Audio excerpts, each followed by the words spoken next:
Assalamu alaikum. I am Uruj Zahra, your English language instructor. I hope you all are well. आज की इस video में advance spoken structure की तरफ हम बात करने जा रहे हैं। ये एडवांस स्पोकन स्ट्रक्चर आपकी जिंदगी में बहुत इंपॉर्टेंट हो जाएगा, लेकिन इससे पहले अगर आप हमारे चैनल पर नए हैं और अब तक हमारे चैनल को सब्सक्राइब नहीं किया है, so don't forget to subscribe our channel. साथ ही बेल आइकन को भी प्रेस कर लें ताकि हर वीडियो आपको मिल सके। ऐसे ही एडवांस स्पोकन स्ट्रक्चर में हमारे पास एक स्ट्रक्चर है जिसका नाम है बेंड ऑन। बेंड ऑन का मतलब होता है बजिद होना, किसी काम को करने में बजिद होना, किसी काम को करने पर तुले हुए होना।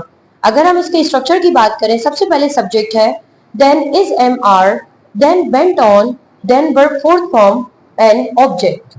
अगर हम इसके नेगेटिव की बात करेंगे तो सब्जेक्ट के बाद is am are, then not, then bent on, then verb fourth form and object. इसका इंटरोगेटिव यानी सवालिया जुमला आपको बनाने की जरूरत नहीं है। एग्जाम्पल्स के हवाले से अगर हम बात करें तो इनकी एग्जाम्पल्स हैं, they are bent on completing the project, कि वो लोग अपना प्रोजेक्ट कंप्लीट करने के लिए क्या है, बजिद है, तैयार है, हर सूरत बजिद है कि उन्हें अपना प्रोजेक्ट कंप्लीट ही करना है। They are bent on completing the project. She is bent on firing you without any reason, कि फायर का मतलब है जॉब से निकाल देना, कि वो लड़की ऐसा लगता है कि बजिद है कि तुम्हें जॉब से निकाल दे बिना किसी गलती के। She is bent on firing you without any reason. We are bent on working in this company, हम लोग इसी कंपनी में काम करने के लिए क्या है, बजिद है, हमें कोई और कंपनी समझ नहीं आ रही है, हम इसी कंपनी में काम करेंगे। Why are you bent on getting married, अब यहाँ पर मैंने सवाल उठाया है कि क्यों तुम शादी करने में बजिद हो। Why are you bent on getting married, कि आप शादी करने पर क्यों बजिद हैं। इसके बाद है why are they bent on purchasing new car, कि वो लोग किसी गाड़ी को खरीदने के लिए क्यों बजिद हैं, क्यों खरीदना चाह रहे हैं। Why are they bent on purchasing new car. इसके बाद है why are you bent on cooking Italian, कि तुम खाना यानी इटालियन फूड बनाने के लिए क्यों बजिद हो, मतलब क्यों तुम्हें यही बनाना है, इटालियन ही बनाना है, कोई और क्यों नहीं बनाना।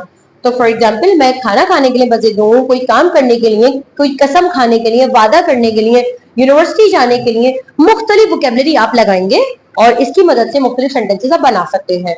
We are bent on working in this company, you are bent on studying more, they are bent on, अब हम कह सकते हैं गेटिंग नर्वस, कि भाई वो तो तुले हुए ही है कि उन्हें तो नर्वस ही होना है। They are bent on getting nervous. तो फॉर एग्जाम्पल अगर मैं आपसे कहती हूँ कि what are you bent on doing, तो अब यहाँ पर कोई भी सवाल आ सकता है कि what are you bent on doing, आप इसका जवाब कमेंट सेक्शन में बता सकते हैं and I will definitely reply you back. लेकिन अब यहाँ पर मैं कुछ एग्जांपल्स बताना चाहूंगी, देन आफ्टर ऑल हम कुछ वोकैबुलरी का जिक्र करेंगे। मैं इंग्लिश पढ़ाने के लिए बजिद हूँ, I am bent on teaching English, आप इंग्लिश सीखने के लिए बजिद है। You are bent on learning English, वो लोग उधार मांगने के लिए बजिद है। They are bent on borrowing the money, borrow BORROW। इसके साथ ही एक्शन वोकैबुलरीज है, आप इसकी मदद से न्यू सेंटेंसेस बना सकते हैं। सबसे पहले है प्रेज, प्रेज का मतलब होता है तारीफ करना। इसके बाद है अपोलोजाइज मींस माफी मांगना। फिर है टर्न द टेबल मींस बात घुमाना। इसके बाद है इमिटेट नकल उतारना and know the rope means बात को जानना, गहराई से जानना। आई होप आपको यहाँ तक ये लेक्चर एंड ये एक्शन वोकैबुलरी समझ आई है। अगर आपका कोई भी सवाल है आप कमेंट सेक्शन में पूछें and I will reply you back. इसके साथ ही मुझे इजाजत दीजिए, आपसे दोबारा मुलाकात होगी एक नई वीडियो में। अपना ख्याल रखिएगा। अल्लाह हाफिज।